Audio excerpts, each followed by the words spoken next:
సోనియా గాంధీ లేకపోతే తెలంగాణ వచ్చేదే కాదు అన్నారు టీపీసీసీ చీఫ్ మహేష్ కుమార్ గౌడ్. తెలంగాణ ఏర్పాటుపై సోనియా ఇచ్చిన మాట నిలబెట్టుకున్నారని అన్నారు. గాంధీ భవన్లో జరిగిన సోనియా జన్మదిన వేడుకల్లో మహేష్ కుమార్ గౌడ్ పాల్గొని ఈ వ్యాఖ్యలు చేశారు.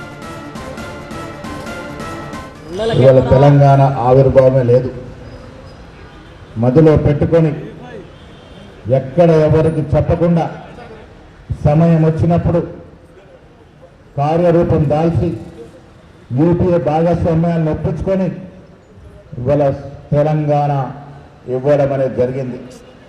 నిజంగా కూడా తెలంగాణ తల్లి సోనియా గాంధీ గారని చెప్పక తప్పదు. తెలంగాణ దాత ప్రదాత వారు తెలంగాణకి తరతరాలుగా అన్యాయం జరుగుతున్నటువంటి మాటను గ్రహించి చాలా తీవ్రంగా శ్రమించి అందరిని ఒప్పించి ఆనాడు తెలంగాణ వచ్చిందంటే దేశం ఉన్నటువంటి మెజారిటీ పార్లమెంట్ సభ్యులు దానికి ఓటేసే విధంగా వారందరినీ కూడా యూపీఏ చైర్పర్సన్గా ఒప్పించినటువంటి ఘనత సోనియా గాంధీ గారిది. వారికి వాళ్ళ జన్మదిన శుభాకాంక్షలు.